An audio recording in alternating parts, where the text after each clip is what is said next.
I have Aiemann Zahabi here. Aiemann Zahabi is a UFC fighter.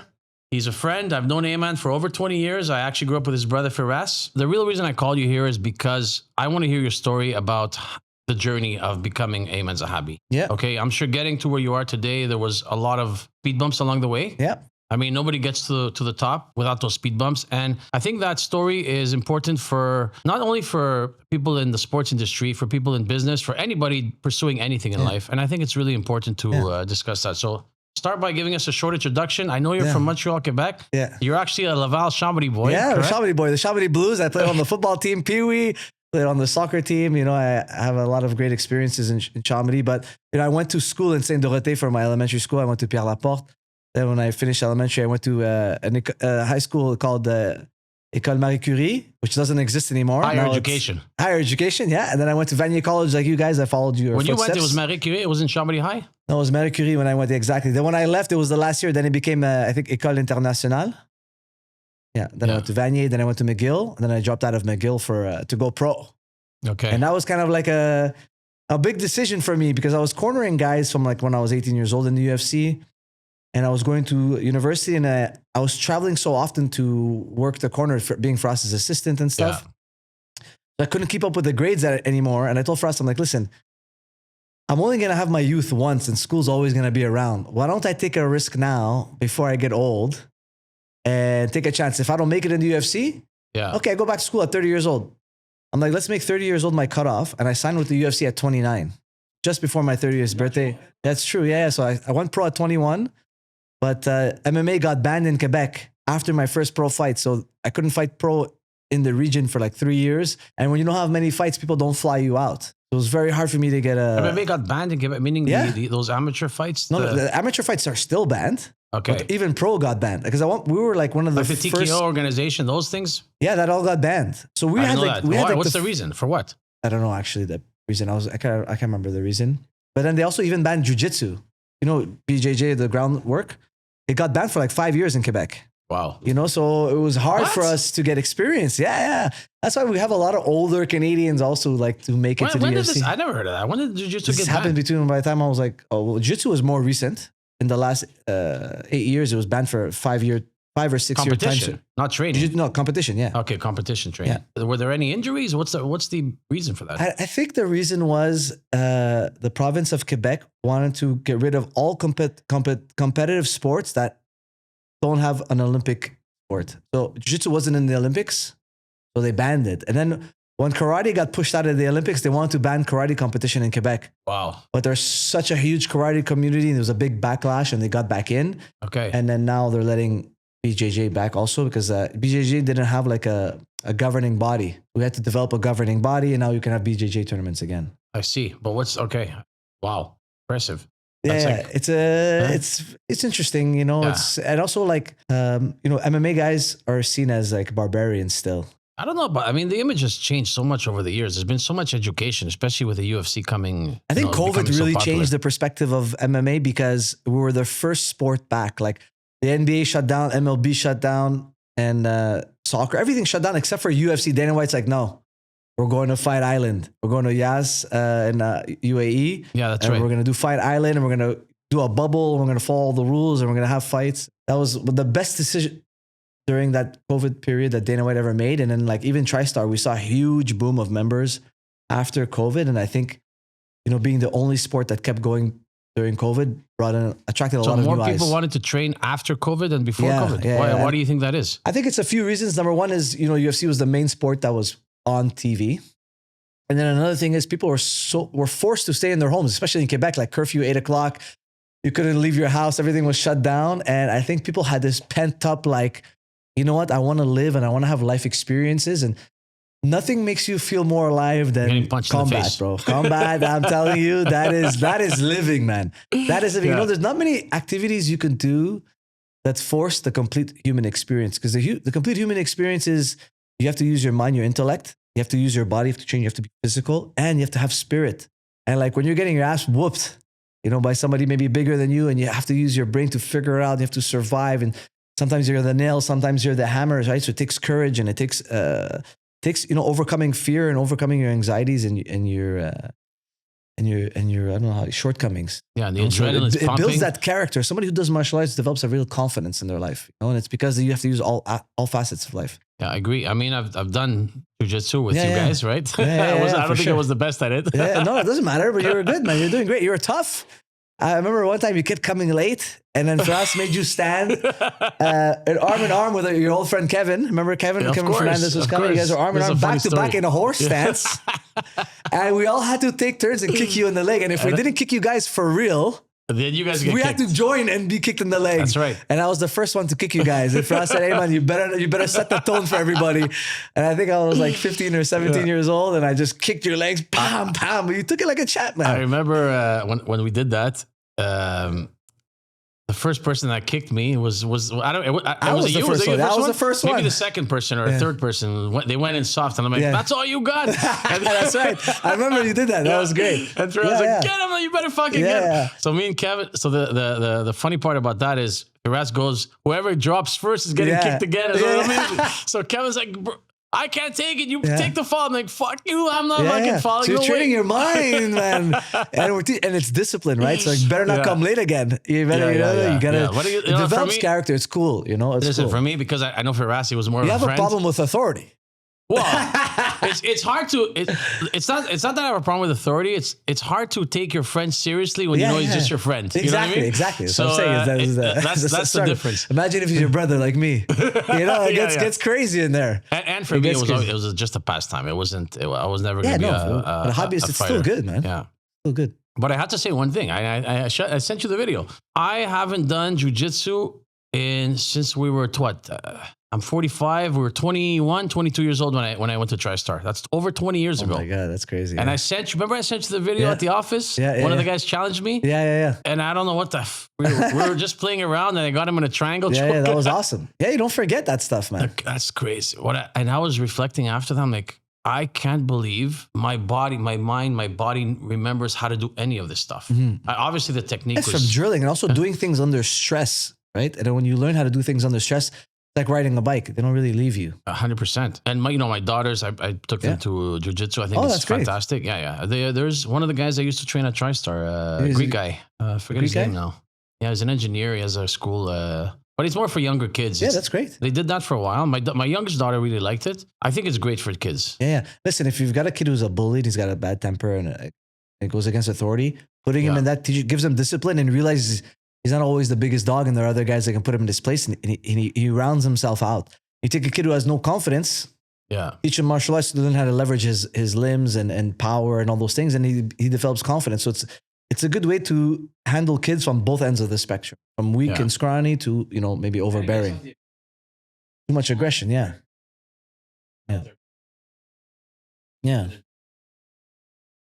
Violent, but not really violent. You can let out some of that anger. Environment. You're in a controlled environment. And at the end of the day, you're around people that are the martial artists. Yeah. None of them are violent. You cannot be violent. Yeah. There's no way. You can't fight after that. It's like for us losing my license as a mortgage broker. I'm going to be very careful. I can't drink and drive. Yeah, no, exactly. Right? Yeah. I can't get into. There's a lot of things I cannot do. I risk my license, which has absolutely nothing to do with that. Yeah. But it forces a behavior. Exactly. Right. That's what I was talking about, the character development. Yeah. And especially for mixed martial artists, right? Like you're going to get people that taunt you guys. And it could happen, especially in the US, right? Yeah. You can't believe how many people want to test GSP when he's out in the street. Yeah. They still do that to him today. I don't know if they still do that to him today. But I remember back in the day when he was the hot stuff and we'd go out to the clubs, people want to get in his face. Yeah. We had to almost be security for him. It was weird. It was so weird. Like this guy's one of the best fighters in the world. You want to test yourself now in a club, he'll kill you, man.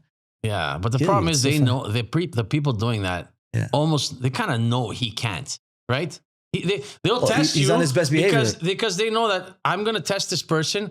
Chances are he's not going to touch me. Yeah, exactly. He's got too much to lose. Everyone's watching him. Yeah, that's right. He's going to be on TMZ. He's going to get in trouble. Cops are going to get involved. It's going to be a nightmare for him. PR nightmare. 100%. Yeah. And so now coming into talking about this big fight coming up. First of all, when is the we're fighting June 14th. Oh, it's June 14th. Trump's birthday, man. Is it? Yeah. Okay, we're celebrating 250 years of the United States and Trump's 80th birthday. Okay, so that's the reason behind it. Okay. I think that's why they're doing it. And early on when the Fertitas bought the UFC, they couldn't get a venue to put on the show. and Dana White let them use the Taj Mahal, I think, in Atlantic City. So he saved the UFC. Okay. You mean Trump? Trump saved the Yes, I UFC remember by that giving story. them the venue, allowing them That's to right. use their venue. So him and Dana have been friends since then. long time, and they're always helping each other out in business and in politics, it seems like. So I'm sure it's the way to celebrate his birthday. Yeah, I remember Dana saying that Trump was there for him when nobody was, and he has an enormous respect. Then Trump reached out to him one time to do something for him. He gave a speech for him at one of the rallies. Yeah, something. That's right. To help him get elected. And he said, "Yeah, of course, right away." Yeah. I mean, it makes absolute sense. Yeah, no, exactly. So there's, and plus with the politics with Canada and the US now and all these tariffs and stuff, obviously it makes it awkward, but I'm going to go there. I'm there to represent Canada. I'm going to show them we have a great character. I'm going to promote the fight well.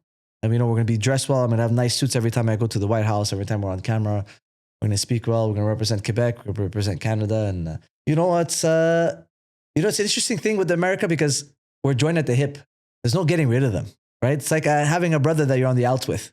Yeah. Eventually, you have no choice. You're family.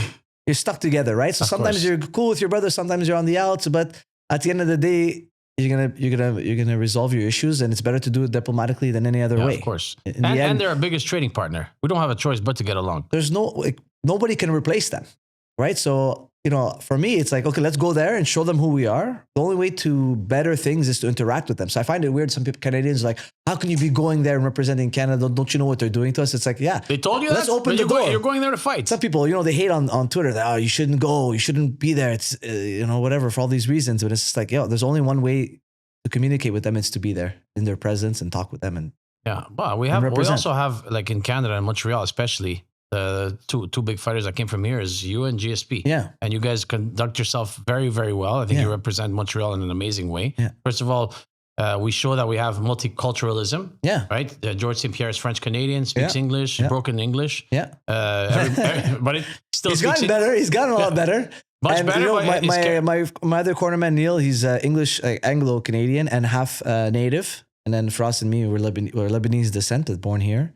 Okay. A couple of Muslim guys going to the White House. It's going to be interesting. It's so funny when I call my mom, I can't believe you left Lebanon, a war-torn country, to come here and give us a better life. And through fighting in a cage, I made it to the White House. Congratulations, funny. Mom. What did she say? She's like, we're going to the White House.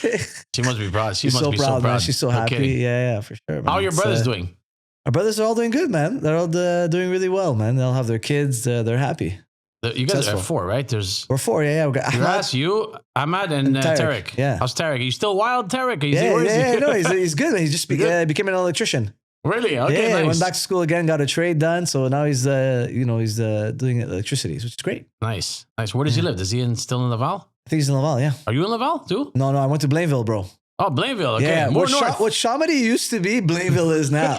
You know what I mean? Like Chomedey, one thing I love about the way I grew up in Chomedey is I can take my bike and I can go all over the city, and my parents never had to worry, and I'd come back for nighttime to eat supper, and then I never really got into any serious trouble. But now Chomedey, it's very dangerous. Stabbings and shootings all the time. It's like it's got a lot of gangsterism. A lot of gangsterism in Chomedey. Yeah. So I remember when you guys were growing up, everyone when they were 16, they were getting scooters and they were zipping around the city. Yeah. I remember my brothers had scooters, and now when you go to Blainville, all the 16-year-olds are zipping around with their 50cc scooters. It reminds me of how I grew up. It's one of the reasons why I moved there. Honestly, I don't remember Chomedey ever being really the safest place, to be honest. Really? Yeah, because I never realized when I was a kid. Oh yeah, fuck. No, I did. We used to. Yeah, there was a whole bunch of gangsters. They were always at. But I never felt picked on in. I never got taxed. We were going to Illusions back then, right next to Scratch. There was a whole bunch of stuff going on there. Yeah. I used to go to Fuzzies. Okay. That was much better. Much better. Much quieter. French Canadians are more we used to go to tame. Scratch Laval too. Obviously, my friend and his father used to own it, and we used to go play pool there. It was nice. Great place to hang out back in the day. Tarek was a bodyguard there for a long time. Security guard. Him and Domingo. Where?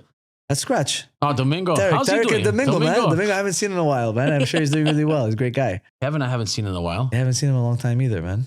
So I want to hear about your story about when you went back to the UFC. Can you tell us a little bit about the journey with the UFC, the ins and outs, the winning and the losing? Is that I was undefeated in amateurs. But because I was Firas's brother and coming from a really big team in terms of TriStar, it was hard for me to get fights as an amateur. So I only did like 8 fights as an amateur. That includes MMA, boxing, Muay Thai. And then I won all those fights by finish. So I decided, you know, let's just go pro. And then when I went pro, I won my first 6 fights, all finishes. So Sean Shelby called Firas. He's like, you got to give me your brother. But Firas wasn't sure. He's like, maybe we can keep Aiemann in the regional scene a little bit longer. But I was excited. You know, I wanted to get in. And I was 29, you know. I was like 28, 28. The UFC, right? To get into the UFC. So I was like, man. Why did Firas say to hold on? Is it because he wanted to be more prepared? I only had 6 fights Not enough. pro and 3 fights amateur. And I finished everybody so fast. Like I didn't have wars and I didn't feel like I didn't get into like hard-nosed fights, and I was finishing everyone. So I think he just wanted me to get more experience overall and round myself out before I got to the UFC. But I was excited. I'm like, no, let's do it, man. Let's get in. They're calling. Let's go. So it was really interesting. And so we signed with the UFC. I was 29 years old, and my first fight, they gave me the guy who just won the Ultimate Fighter. So they do this show every year, sometimes twice a year, where they do like the Ultimate Fighter, where they put all these guys in the house and they fight over like a 2-month period. And the 2 finalists fight on an actual UFC card in the finals, and the winner gets a UFC contract. So the guy who won the whole show is my first fight in the UFC. And this guy had like 25 fights when I fought him. What was his name? Reginaldo Vieira. Okay. So he wins the Ultimate Fighter. And then they book me against him. He's got like 25 fights. I've got 6 fights. And we fight in Halifax. And first round, I do a really good job. I drop him right at the end of the round. It was super interesting because like I hit him with the right hand and he's falling face forward toward the ground. And I was like, oh, I'm going to hit him on the way up, on the way down. So I hit him with an uppercut, and my uppercut, as he was passed out, he wakes up. And when his back hit the ground, he like scrambled, and I tried to finish, but he was able to get out and survive. But if I didn't hit him with that uppercut, maybe he would have stayed out cold. Oh, wow. It was such an interesting, because Did you win the fight? I ended up winning the fight. Okay. Yeah, it was a tough fight because in round 3 I get poked in the eye and I couldn't see. So the first 2 rounds, like he couldn't hit me, and I was like smoking. I was doing a really good job. But in round 3, he pokes me in the eye and I couldn't see, so I stopped moving, and I was just like, you know what? It's better to get hit than to lose track of him. So I was just keeping in front of me. He was hitting me, and we ended up having like a 3rd round war. It was great. It was amazing. And the crowd like really Better liked to get hit because you know the punches are I know coming. where he is. Yeah, I know where he is. The you know, one that's going to knock you out is the one you can't see. Exactly. Yeah. I see So what I you had mean. a great first fight. I thought it was really cool. It was like back and forth because of the 3rd round. And then my next fight was like a huge step up. So I win this fight. I just beat the guy who won the Ultimate Fighter. So it's like giving me hype. You know, I just beat the guy who everyone's just been watching. Like, this guy's supposed to be like a big deal. I beat this guy. Next fight, they give me a Brazilian guy. And the fight's at Madison Square Garden, New York City. And I had never fought outside of Canada. On top of that, George St. Pierre comes out of retirement and he's fighting Michael Bisping as the main event of that same card. Okay, I remember that card. Yes. Yeah, so Fuck. like I'm the first fight of the card and GSP is the last fight of the card. And because we're teammates and he's doing tons of media, I'm getting tons of media. So I went from like the regional scene and then my first fight in UFC to like, no, everyone's talking to me. I'm getting interviewed. Did you find that was distracting? It was super distracting. And like I got lost in the pageantry. And I was like, you know what? I'm undefeated. I come from a sick team. And I started believing my own hype. And it was interesting. It was like, everyone started treating me like I can't lose. And that's I started believing it. That's the problem right there, I think, right? And then like, and then it's just like, and then like, Wow. Like when I went to New York, everybody wanted to come. Like it was crazy. I think I had like 20 to 30 people who came from Montreal to come support me, and everyone wanted to go out and eat with me. And then like when I cut weight and I was supposed to be rehydrating, I had tons of people coming in and out of my room, family, friends. And it's like, they didn't have bad intentions, but because I couldn't put that parameter and limit those interactions and keep my mind on the fight, and I started believing my own hype. I didn't hydrate properly. And, you know, I'm not trying to make excuses, but like, I do feel like when I went in the fight, I was I felt like hot stuff. Okay. And I remember even telling my manager at the time, like, we got to get me more sponsors. I had no sponsors. I'm like, you got to work on sponsors, man. I'm like, this is going to be it. This is the passing of the torch moment. I'm going to win this fight. George is going to win his fight. And then Canada's going to be on my back after this. You were in your mind, You were already past the task, and you were Yeah, at the exactly. end. At the end, I was at the end. I'm like, and that's where the mistake happens. I'm just right? going there to reap the benefit. I'm just going there to just do it, but it's already done. Like I already won this fight, you know? It's kind of like I had that mindset. So I go into the fight, first round, no big deal. Like I came in with one strategy and the strategy kind of backfired, but I didn't have any repercussions. So I lose round 1, but it's very close round 1. Round 2, I come back like with a vengeance and I smoke the guy with jabs, boom, boom, uppercuts. And it's like, it's the whole round is mine. Like he had a little bit of momentum in round 1. Like he swayed, like he just got the momentum right at the end of the round. But I took it all back in round 2 and it was like, now this is my house. And between round 2 and 3 for us, like you can go out there and take it from him. Go out there and get it. Like you can step on the gas. So in round 3, I have no regard for how this guy's coming with offense. Every time he hit me, it felt like my baby brother was like a 12-year-old kid. I think I saw this interview. And then I start walking in, bam, bam, bam, and I'm just putting the pressure on. He keeps backing up. He's hitting me with elbows and punches, and there's no effect. Like, was it the one that he did the backhand? Yeah, the spinning elbow, yeah. Fuck. Okay. So then I push him against the fence. I get into this exchange where like we go body to body and I shove him. You know, I give him a push and the fence was closed. So I knew he was going to bounce off the fence and come back. And in my head, I'm like, I just told myself, I'm like, one more left hook, this guy's done. I push him, and as he's coming back, I go to throw the left hook. I wake up, I'm in the ambulance. No way, man. Like I lost all my short-term memory. I went out cold. And like when I rewatched the video, only reason why I know this is because like when I rewatched the fight, you see me, I get up and I talk to the doctors and I talk to Frost and I walk out backstage holding Frost's shoulders. Like my arm is around Frost. You don't remember any of this? I don't remember any of that, bro. The only thing I remember after like a few hours was I remember I was backstage and the doctors were checking me and I look up and I see my wife there, and my wife didn't have access to backstage. And what was crazy is that she went from the stands, she ran down and she was trying to get to backstage and security was stopping her. And she's like, that's my husband. You can't stop me. Her security is like, okay. Security grabbed her and brought her all the way backstage for her to find me. And then for us, put her in the ambulance with me and her and my coach, Zach was with me. And we went to the ambulance together. But yeah, I lost like that 15, 20 minutes from walking to the octagon to getting backstage to the ambulance. Horrible knockout. I had a really bad concussion. And then I went from being undefeated to just getting embarrassed because that was the only the second time ever in UFC history that someone got knocked out with a spinning elbow. And I take a lot of responsibility because it was my arrogance that kind of like, I had no regard for defense and I was just looking to kill him. And I kind of slipped up. The guy threw the elbow, but it was really my fault. Really, I take all the responsibility for that lot. I'll tell you why I really like that story. 2 reasons. One of them was Sebastian Maniscalco. I don't know if you ever watched. He said something similar. Right? Yeah, he's a comedian. But that story ties into what he said. Yeah. He had an event. He was going to a talk show. And he said he had his family backstage. And he goes, he's so used to killing every show that he's not even taking this seriously. Yeah. And he's like, I got this. I got this type of thing. So his family's in the backstage, his wife's family, they're having a good time. He's not focused on his performance. Yeah. Because there's a history. Okay. I did this, I killed it. I did this, I killed it. And then he goes into the performance, fucking blanks out. Yeah. Just doesn't know what to say. Yeah. And he talks about that moment. Yeah. And that you're saying this story and I'm thinking about him. There's 2 things that I have to say. One is, I don't know the word arrogance, maybe the word human is more the word. Yeah. You're human. We're human, man. Listen, you're going to make mistakes in life. And like that kind of loss that I had, it breaks a lot of people. It's like being a Formula 1 driver and you crash into the wall. These guys are the best drivers in the world. How many millions of dollars do they get paid? And then they crash the car. I don't know. You know how many soccer players? There's that crazy meme about the guy speaking Spanish where he's watching a guy who the goalie's faked out and the net's wide open and he's yelling. He's like, you have the best shoes. You get massage before the game. You have a nutritionist. You get paid millions of dollars. You have everything for you. And then they play the clip and the guy kicks the ball 50 feet in the air and he misses the wide open shot.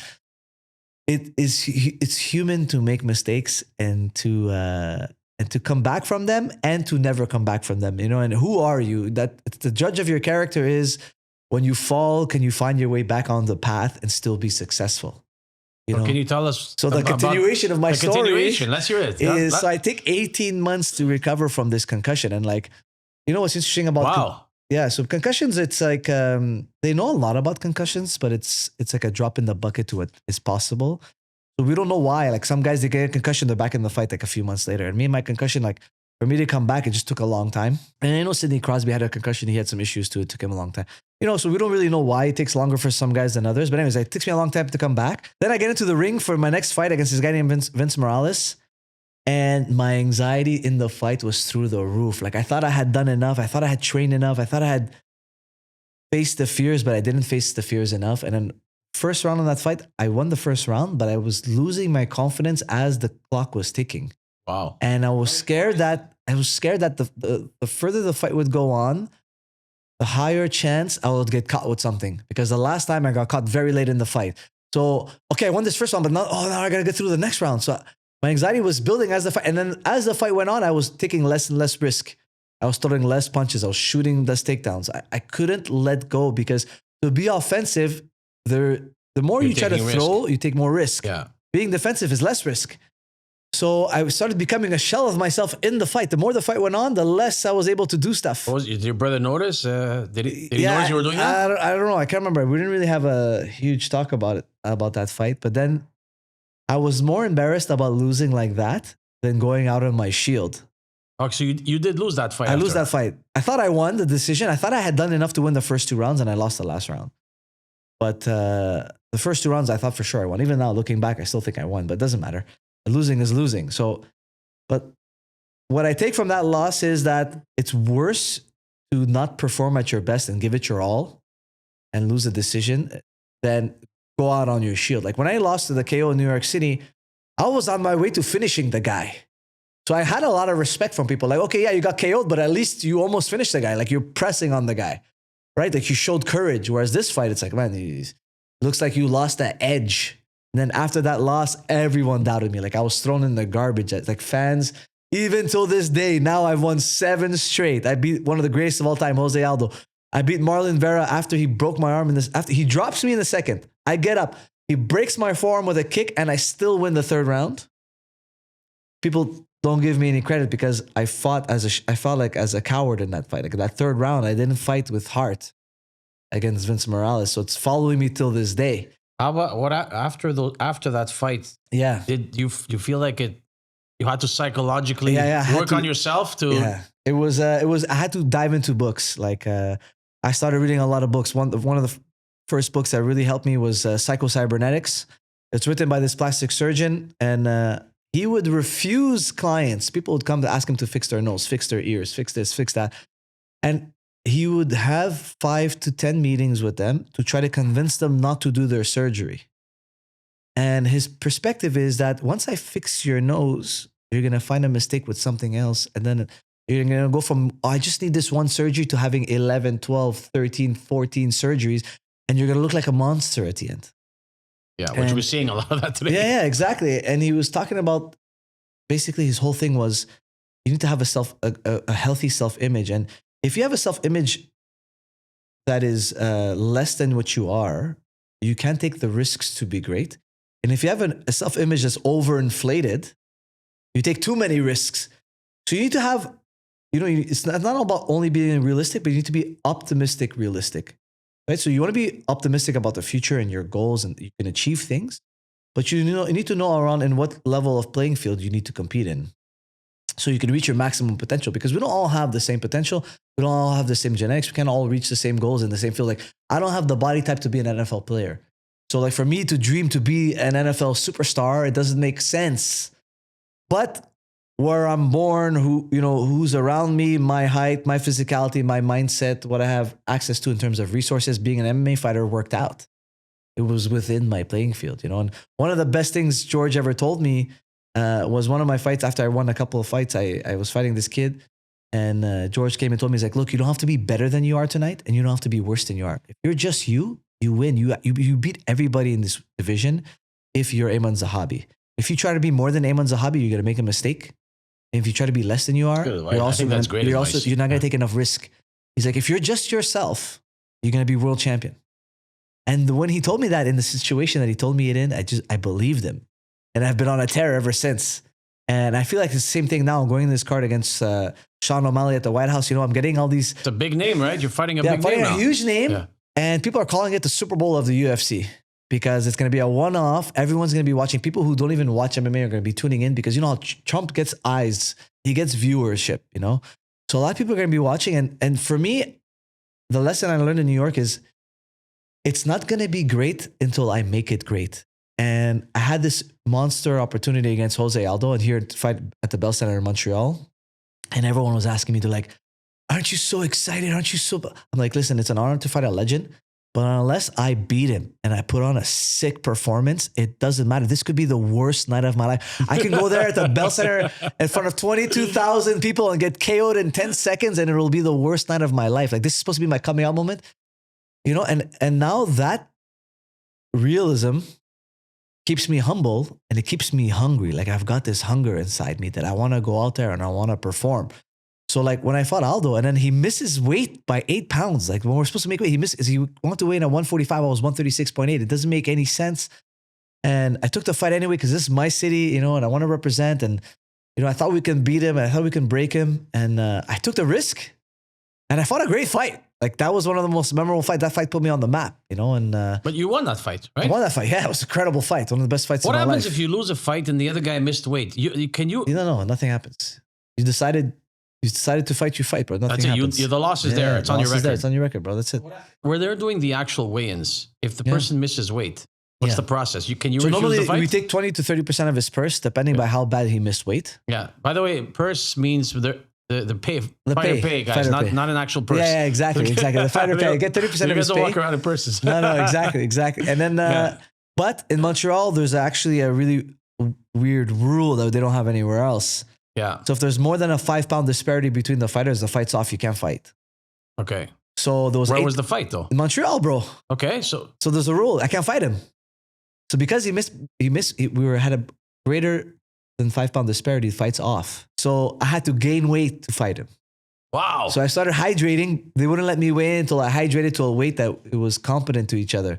So, but he floated an extra pound because he's, you know, as he dries up, he ended up being 144 and I ended up hydrating to like 142. I closed the gap, but then we had to change the fight from 135 because it was contracted at 135.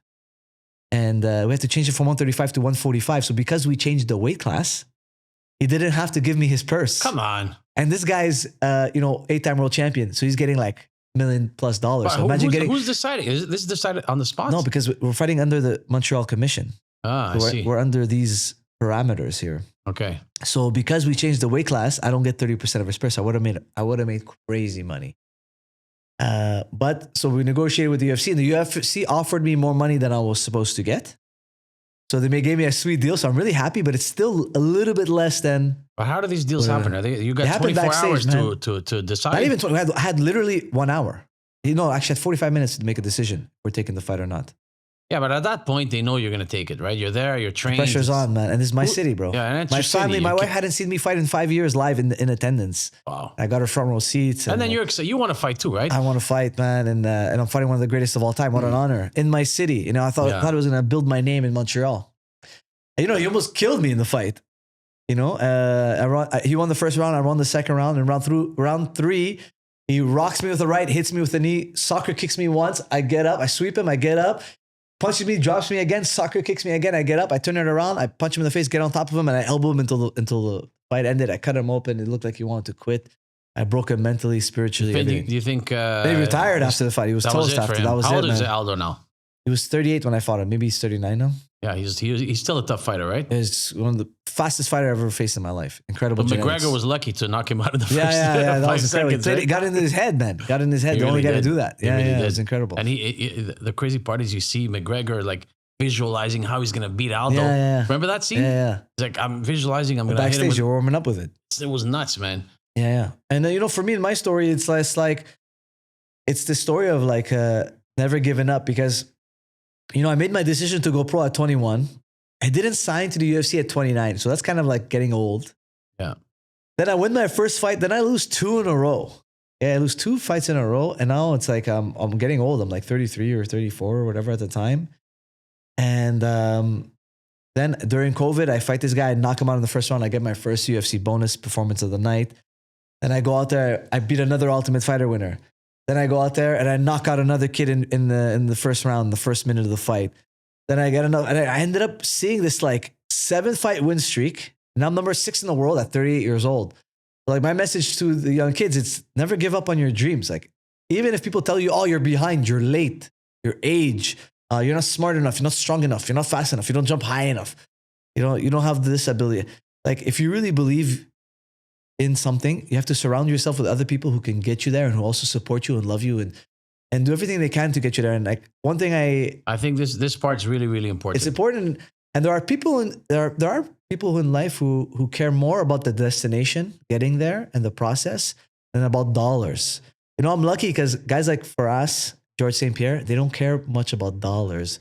They want to see the next generation do well. My nutritionist, Luigi. I can confirm it because I know your brother for a long time. Yeah. He was never interested in money. No.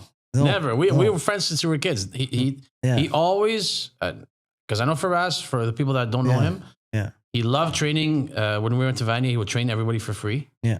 He, anytime I know that if there's an issue with someone and they need to train, he's going to help them out. Yeah. And it's never been about money for him. That's not he doesn't drive him. That part does not drive him. And we need Faraz in the room. Yeah, no, exactly. Right? And it's interesting about the thing about money. It's a weird topic because like somebody like Faraz, even if I can give him $1 million, it wouldn't be enough money for all the things he does for me. Because people around you, like your support system, they do things behind the scenes or behind, like when you're not in the rooms with them that move your career forward, that there's no amount of dollars that you can pay them to thank them. Like they're doing stuff out of their heart. That's so invaluable, right? You can't put a price on what they're doing for you. So you have to be a good person. You have to treat people well and they'll treat you well. And you have to surround yourself with people who are like-minded in that sense. Because like our generation of MMA, like coming up with Frost and GSP and David Loiseau and Yves Jabouin and that first generation of MMA guys and Stéphane Vigneault and Steve Vigneault and those guys, we had nothing. Like when GSP fought for the belt the first time, he fought for $8,000. Yeah. He was a garbage man. He would go to university. He'd wake up in the morning at 4:00 in the morning, pick up garbage for a few hours, go to school, then come train. And he's not making much money. Well, I remember the first few times when we go corner guys in Vegas, I would go to CVS in Vegas. I'd buy a loaf of bread. I'd buy peanut butter and jelly. And that's what I'd eat. So the fighters didn't have to spend money on me. Yeah. I used to carry their bags. I used to, instead of going to the laundromat, I used to wash their laundry in the bathtub in our hotel room. We used to sleep 6 guys in a hotel room. So like, we never put money as the motivation. We put being the best. We put having these life experiences. I love fighting so much because of the lifestyle. It gives me freedom. I get to travel. I get to cool things. I get to hang out with fun people, and I get all these interesting life experiences. And that's the real motivator. If you have a strong why, it doesn't matter what storm comes at you, right? If your why is weak, like if your why is money, the storms of life they're gonna make you quit. I don't think anyone can do something just for money. Impossible. Like even my work, it's a very well paying field. But if I actually don't love what I'm doing, I can't do it for this long. It's just impossible. How many people do you know who make a decent salary that hate their job? A lot. Yeah. I can't live. I can't live like that. There's no way to live. That's not a way to live. I can't live like that. If you really hate hate it, don't do it anymore. It's a nightmare. Yeah. So you can't enjoy your life. You're fighting against your DNA. Your DNA is telling you don't do this. Yeah. Your body, your mind, your soul don't do this, but you're forcing yourself every single day to do something you like. Well, listen, to be fair, some people have no choice. You got 4 or 5 kids there at the house. You got to provide. Yeah. You don't have any other way to do that. Yeah. You got to give a lot of credit to those parents. Yeah, who swallow that pill and who sacrifice. That's what my parents did, bro. Yeah. There you go. Listen, my parents left the country, came here with nothing. And my dad used to sleep in the cab. Like sometimes I wouldn't see him for 3 days. He'd be sleeping at the airport. Make sure that he's working 72 hours. And he'd come home, he'd sleep for 24 hours. And like there are generations that have no choice but to do that. And it's interesting because some people, their parents sacrifice for them and they don't understand the meaning of their parents' sacrifice, right? And then it's less like, my thing is, let's say for my kids, and you have kids, right? So I'm sure your parents sacrificed a lot for you to make it to the level you're at in your financial success. Of course. But now your daughters, when they grow up, maybe you didn't struggle as much as your parents and it came easier. Why? Because you're more educated. You had your parents to stand on. Yeah. Now your kids are going to have you to stand on. Way different. Yeah. Definitely way different. So like I have this thing where it's like, if I give my kids too much, I can paralyze them to not take enough risk. But if I don't support them enough, they will resent me. Yeah. Right? So, and then depending on their personality, each kid needs a different type of support system. So, how you interact with your daughters. Like for me, I have daughters. So how I interact with my daughters, I'm trying to make it so that they still have this drive, but I don't want to hold so much back that they don't feel like I really boosted them. I got to boost them, but I can't do it for them because I don't want to do it for them forever because I want them to leave the nest. I want them to fly on their own. Like to me, it'd be embarrassing. It'd be embarrassing to me if my daughters are 25, 30 years old and they can't fly on their own. Yeah, no parent wants that. Nobody parent wants that, man. I joke around with them. I tell them, I can't wait for you to leave. I can't wait for you to get married and have a job and get out of my house. Like They're 7 years old. Because I'm in reverse psychology. I don't want them to leave me, man. I don't want them to stay. And then they're like, okay, I'll stay with you forever. I'm like, no, I don't want you to stay with me forever. By 30, you're out. Okay, please. 30 is the limit for me. Yeah. So what I do with my daughters are a bit older. I mean, this is not a perfect science because no, they're still teenagers. So there's a little bit of battle. But if, for example, Daddy, I want this, no problem. What are you going to do for it? Yeah. Go clean your room. Go play piano for 15 minutes. Go. Yeah. You don't come to me with I want. Yeah, you just got to make a deal. No, I said, you got to come to me with I want, but I'm doing this. That's why I told my older one. Yeah. And they always, oh, come on. But at the end, they still wind up doing it. Yeah. And it gives, I tell my wife the same thing. I'm not working this hard for us to be successful. Yeah. For me to have to provide for these girls. I don't want to do that because I'm not doing them a service. And at fucking 55 years old, I want to be in Florida, man. Exactly. Hey, girls, you guys are good. Okay, call me in 3 months. No, exactly. One time my daughters asked me, they're like, Daddy, how do people make money? Yes. They're like, do they get a job? I'm like, listen to me. If you want to make money, you have to create value. And people pay you in proportion of the value you create for them. So you can work. That's correct. You can do a job that is a minimal task and you'll get paid the minimum. Or you can create some incredible value and people will pay you hand over fist stupid money to give them this value that only you're giving them.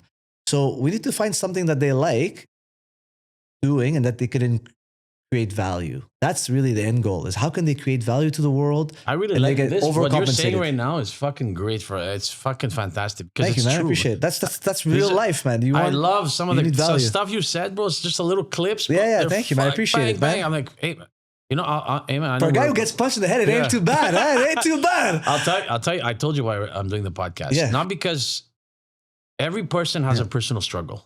Yeah, of course. Every person has a personal struggle. How are kids going to learn today? How's an adult that wants to change his life going to learn today? If they don't understand that no matter where you are, you could be a businessman, a fighter, you're going through a personal struggle at some point. Yeah. And your mindset has to be, fuck it, let me at least do it. Yeah. I tell the guys at the office, some of the kids they're millennials that work with me. They're really good kids. Yeah. And I tell my daughters the same thing. I know this is your podcast, but I want to throw this out there. Tell me, man. Yeah. If you're having trouble and you decide to do nothing today, I'm having trouble. I'm doing nothing. I'm just going to stay and be in a depressed state, doing zero. Done nothing. Tomorrow morning, you're going to wake up. You're still at the same spot. Yeah. But if I'm depressed or if I'm struggling with something and I just take one step forward, just one, a real easy one. I get up and just go to work, for example. Yeah. I'm having a bad day. I had some bad news yesterday. My boyfriend dumped me or whatever. But I'm still going to work. It's nice to know you had a boyfriend. Exactly. But I took one step forward. Yeah. Then the next day, another step forward. Yeah. So now the person that stayed behind didn't do anything, stayed home depressed. Exactly. They didn't take those 2 steps. Actually, it's getting worse for him. It's falling behind too. Falling behind. 100 days later, though, that person's 100 steps forward. Yeah, exactly. 200 days, you can't even see them anymore. They're so far ahead. You got to keep going, man. And I want you to finish your story about how the part where you had a hard time, you had this were you almost cut at the UFC? I think that's. I was on my deathbed actually, and the guy missed weight. I told this story recently. I told this story recently. So basically, I lose it. So how it works is when you get your first UFC contract, it's you get 4 fights. Yeah, right. That's everyone basically gets that first UFC. It's like the level 1. It's very standard. So the average UFC career is 2 or 3 fights. Most guys never make it to the second contract. The vast majority of people get cut after 2 or 3 fights. So I win the first one, then I lose 2 in a row. So now I'm on my last fight. If I lose, I would have won 1, lost 3. You get fired. That's just how it goes, right? And so, can you get back in? It's very hard to get back in. It's hard to get back in. You got to win a lot of fights outside, right? You got to build the hype. So I go to that fight and it's during COVID and the guy misses weight by 4.5 pounds. I tell Sean Shelby, he's like, oh, the guy doesn't want to cut any more weight. I'm like, listen, he's 27, I'm 34. Like, set him back. He's got 2 hours. He's like, no. I'm like, Sean, I'm like, if I lose this fight, I'm cut. Yeah, I just remember lost you talking about this. Yeah, I was talking about the story. And then he's like, how much you making? I'm like, I'm going to make 12,000 to show and 12,000 to win, bro. And I just lost 2 fights in 3 years. And I only made 12,000 in each fight. Like, I'm broke. Yeah. And I had just bought a house 2 weeks before. I didn't even go visit it. My wife chose it. I bought the house. I'm like, I'll deal with it later. And the guy misses weight by 4.5 pounds. He's like, okay, how about this? How about I double your pay? So you make 24,000 to show, 24,000 to win. So if you lose, it's like you won. If you win, it's like you quadrupled your money. Mm-hmm. I said, okay, great, give me the contract. I signed the contract. I go to the fight, boom, I knock the guy out. And then 5 hours later, they announced that I got the performance of the night. So I got another extra 50,000. Plus I got 30% of his purse.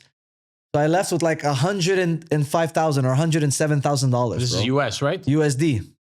I call my wife. It's like 1 o'clock in the morning. I'm like, babe, we did it. We won the bonus. I got everything. She's like, oh my God. She's like, we can redo the kitchen. I'm like, I got to go buy it. Boom. Come home. I spent 50 G's on the kitchen. The kitchen's fucking sick. But my wife, she sacrificed. Yeah. She lived with me. I was living with her in an apartment under the gym for 4 years. Then I bought us a condo. We had two kids. I had twins right away. Who did your mortgage at the time? You did my mortgage. You got me my first mortgage. Thank you very much. I appreciate it. Yeah, when you were at TD, actually. Yeah. No, you got me my first mortgage. That was great. That's why I asked you that question. Yeah. So I had no money. You remember? I had no money when we got the mortgage. Yeah, you managed, and then, man. We managed. We made it happen. And then, my wife, she sacrificed a lot. So it's like, that's what I was telling about people around you earlier. Like, people swallow a lot of pills and they sacrifice their time. They do things for you in terms of effort, or they make moves for you. And you have to reward your team. So my wife wants a kitchen, man. We're getting a kitchen, bro. You know why? Because she's in with me for the long run.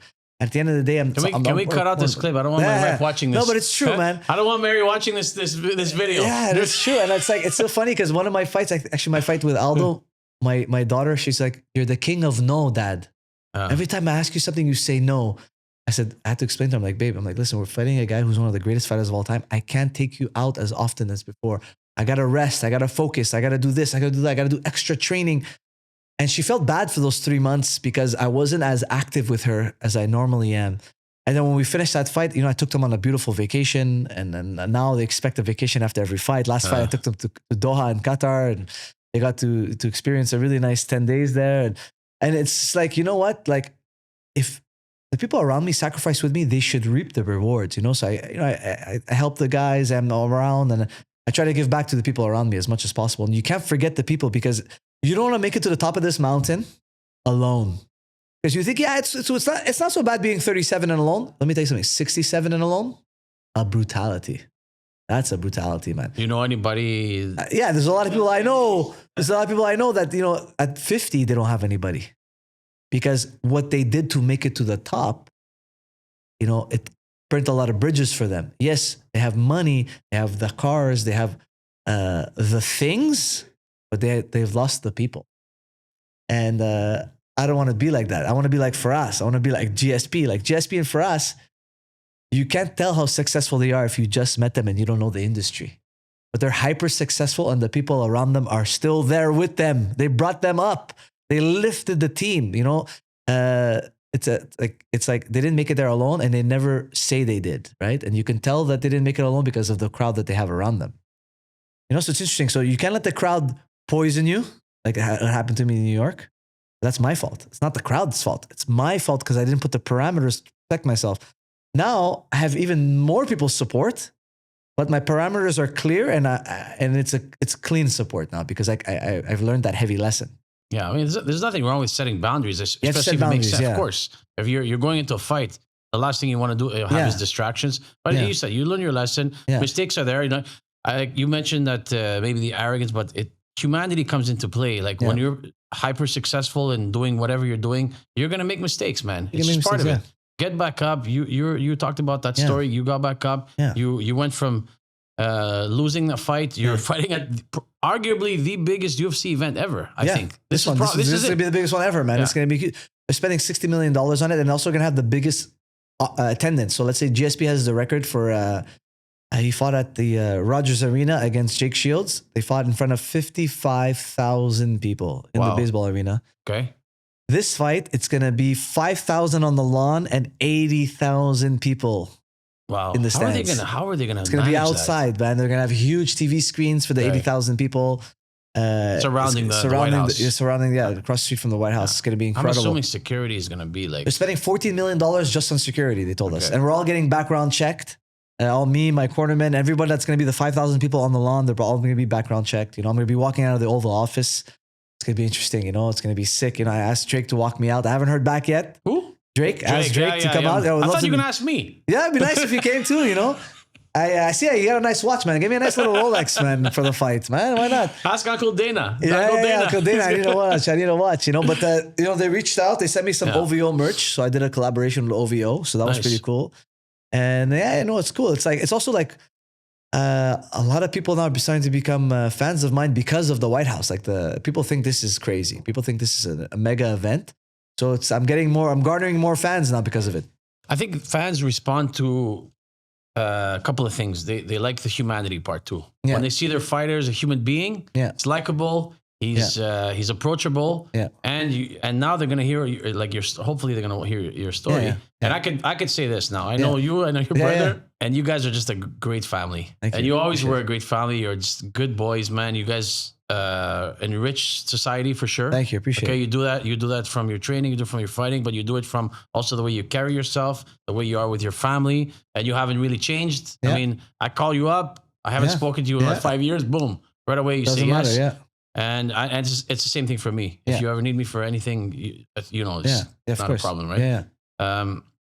In closing, I want to wish you good luck on the fight on behalf of all Montrealers and all Canadians. Yeah, thank you.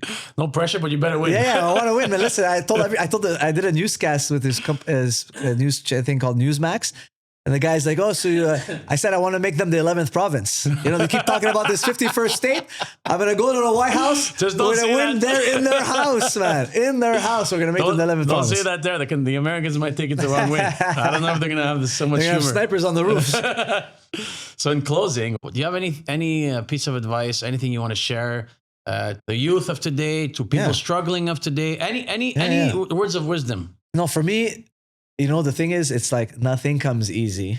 And it's better to have a strong why. Like, because no matter what connections you have, or what family you're from, or what genetics you have, or how smart you are, or how well you do in school, or how badly you do in school, the storm is coming.